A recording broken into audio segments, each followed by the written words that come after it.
Salve Regina.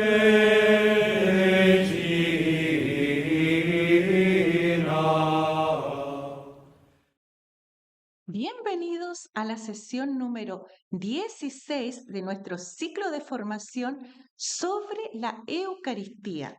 Nos encontramos actualmente viendo los detalles eucarísticos en la multiplicación de los panes, en el capítulo 6 del Evangelio según San Juan. Hoy día vamos a ver el capítulo 6, versículos 8 al 9. Le dice uno de sus discípulos, Andrés, el hermano de Simón Pedro: aquí hay un muchacho que tiene 5 panes de cebada y 2 peces. Pero, ¿qué es esto para tantos? La mención del chiquillo o muchacho es en lo que nos vamos a concentrar hoy. Este término viene del griego paidarion y representa una gran novedad, pues es la única vez que se encuentra en el Evangelio según San Juan, pero en realidad es la única vez que se encuentra en todo el Nuevo Testamento y sí lo podemos encontrar en el Antiguo Testamento, en especial en el ciclo de Elías y Eliseo. Estos ciclos se encuentran en el primer y segundo libro de los Reyes. Allí está contenida la vida y misión del profeta Elías. Este es el testimonio más antiguo de la literatura bíblica. Es una obra maestra de la prosa hebrea. Ningún cristiano puede no conocer el ciclo de Elías y de Eliseo. Tiene que haberlo leído, tiene que haberlo rezado, estudiado. Elías, recordemos que es figura imponente del antiguo profetismo. Representa un giro en la historia religiosa de Israel. Salva el culto al único y verdadero Dios frente a los otros dioses, los Baales. Y Eliseo, que está dentro del ciclo de Eliseo, es el heredero espiritual de Elías, pues pidió al profeta los 3/4 de su espíritu. Antes de continuar con este término misterioso de el chiquillo o este muchacho que es el que presenta los panes en la multiplicación de los panes, antes de seguir viendo dónde se encuentra en el ciclo de Elías y Eliseo este término, vamos a hacer un pequeño paréntesis para recordar el contenido de los ciclos de Elías y Eliseo. En el primer libro de los Reyes comienza el ciclo de Elías con el reinado de Ahab y su esposa Jezabel, quien le instiga a el culto a otros dioses, los Baales. Recordemos que esto es romper la alianza, la adoración con otros dioses, ante el culto al verdadero y único Dios. Y el pueblo tenía conocimiento, según le había explicado Moisés, que todo pueblo que se aparta de Dios o que rompe la alianza con Dios, esto se aplica para toda la historia de la humanidad, le comienza a ir mal en todo, en lo económico, en lo político, en lo social, en lo militar. Entonces el pueblo se vuelve seco. Entonces, esto es lo que pasó con el rey Ahab y su esposa Jezabel, y por lo tanto Elías aparece anunciándoles la sequía, que en el fondo es la muerte del pueblo.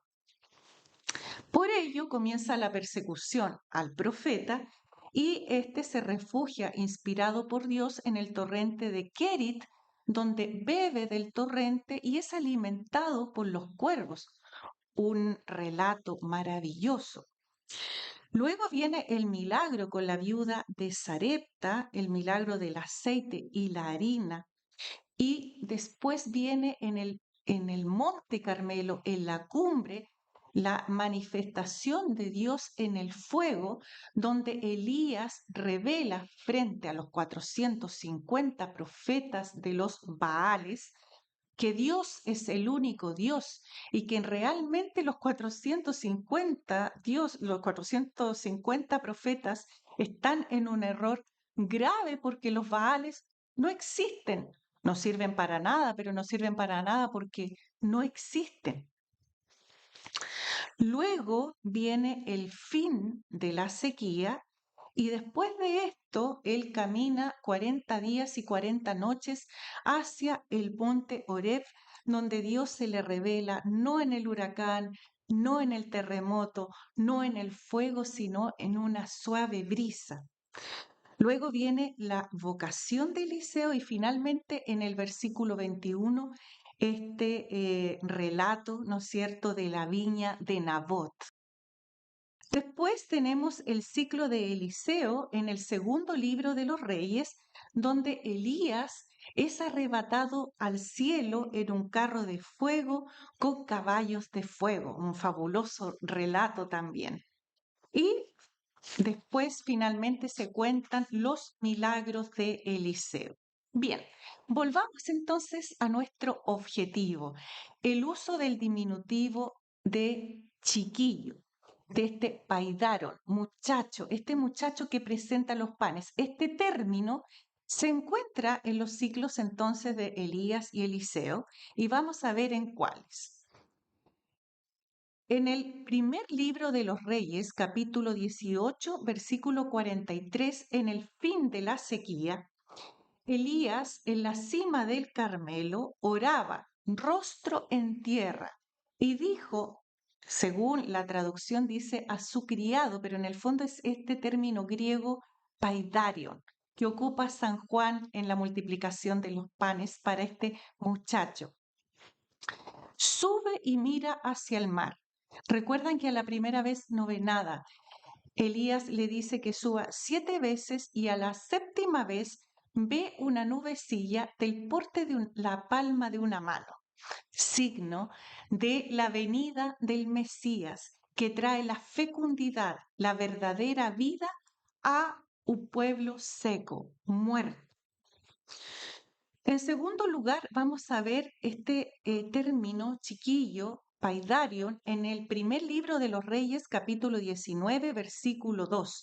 En la persecución de Jezabel, justo antes de caminar estos 40 días y 40 noches, el profeta le dice a este acompañante, a este chiquillo, a este criado, le dice que se quede ahí en Berseba de Judá, justo antes de la revelación de Dios en la suave brisa, muestra de la intimidad en el trato entre Dios y el profeta. Y en tercer lugar, les quise traer también este texto precioso también del segundo libro de los Reyes, capítulo 4, versículos 12-41, el milagro del profeta Eliseo a la mujer tsunamita, donde también le dice él a Geharí, su criado, o este muchacho, este chiquillo, le dice, pregúntale a la tsunamita qué podemos hacer por ella, por todo lo que ha hecho por nosotros. Y Gehazi le sugiere, ¿no es cierto?, que tengan un hijo con su esposo ya anciano. Muestra, ¿no es cierto?, de que Dios da la vida divina, la fecundidad, la gracia desde la nada. Entonces, en esas partes del ciclo de Elías y Eliseo está este término que ocupa el Evangelio según San Juan en la multiplicación de los panes, en este chiquillo que presenta los panes. ¿Ya? Pero ojo, que encontramos en el segundo libro de los Reyes, capítulo 4, versículos 42 al 44, un relato de la multiplicación de los panes con unos detalles muy similares al relato de la multiplicación de los panes en San Juan. Y es precisamente en este ciclo de Eliseo cuando Eliseo da de comer a 100 hombres con 20 panes. Entonces, hay algunos detalles aquí, como por ejemplo que dice que un hombre trae a Dios primicias de pan, de cebada, que eso lo vamos a ver en detalle, qué quiere decir que sean de cebada, grano fresco de espiga, y Eliseo dice, dáselo a la gente y que coman. Su servidor replicó, ¿cómo voy a poner esto delante de 100 hombres? Él dijo, dáselo a la gente, que coman, porque así dice el Señor, comerá y sobrará. Lo puso ante ellos, comieron y dejaron todavía sobras conforme a la palabra del Señor. Entonces, gran similitud de este relato de la multiplicación de los panes con el del Evangelio según San Juan. Entonces, ya para ir terminando, ir concluyendo, el uso del término chiquillo, paidarion, o muchacho, que utiliza el Evangelio según San Juan y esta multiplicación de los panes en el ciclo de Eliseo, hacen suponer que San Juan tuvo presente en el relato de la multiplicación de los panes el ciclo de Elías.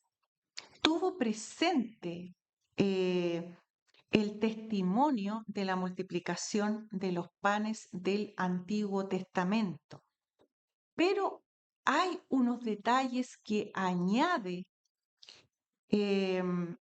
muy importantes San Juan y que evocan el episodio del gran Moisés en la peregrinación en el desierto, en el éxodo desde la esclavitud de Egipto hacia la tierra prometida. Recuerden que siempre estas sesiones se ven con Biblia en mano.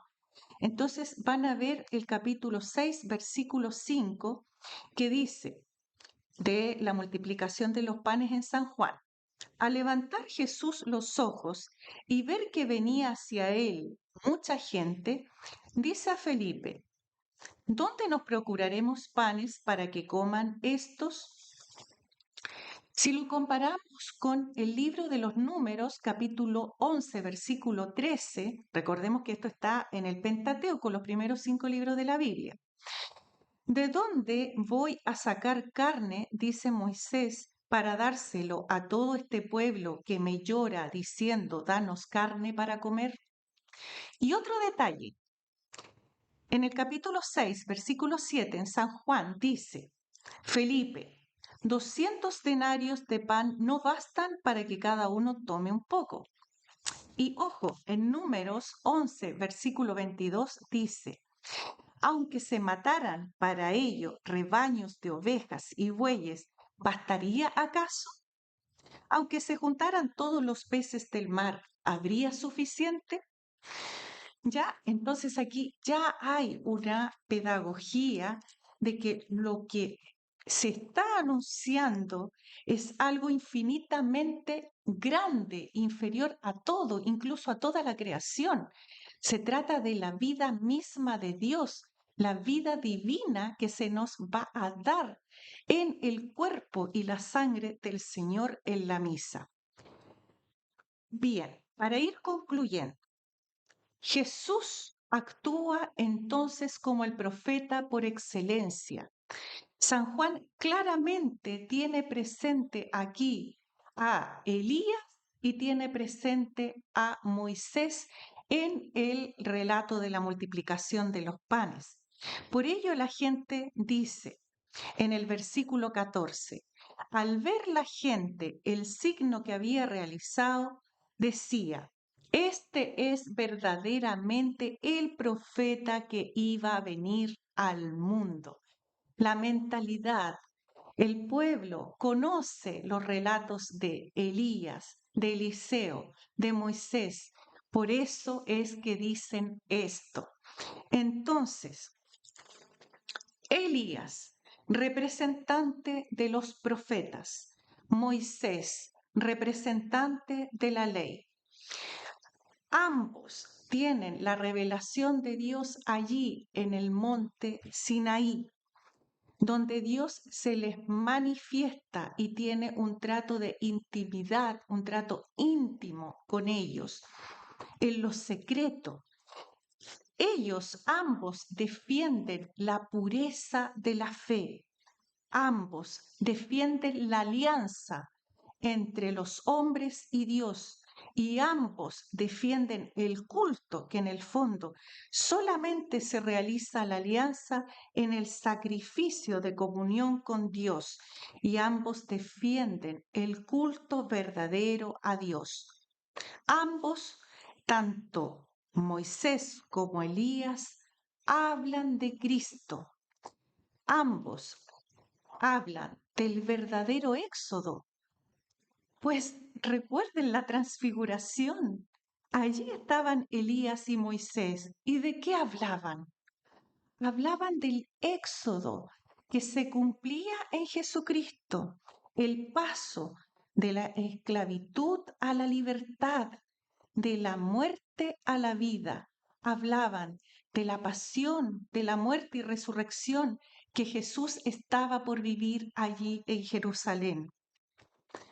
Que mediante esta Pascua nos arrastra a la vida verdadera, a la libertad, a la pureza de la fe, a la alianza, pues solamente en Él se realiza la alianza y solamente en Él se realiza el culto verdadero en su cuerpo, hecho presente en cada Eucaristía.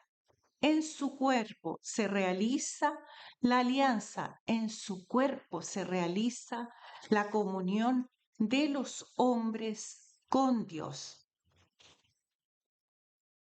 Salve.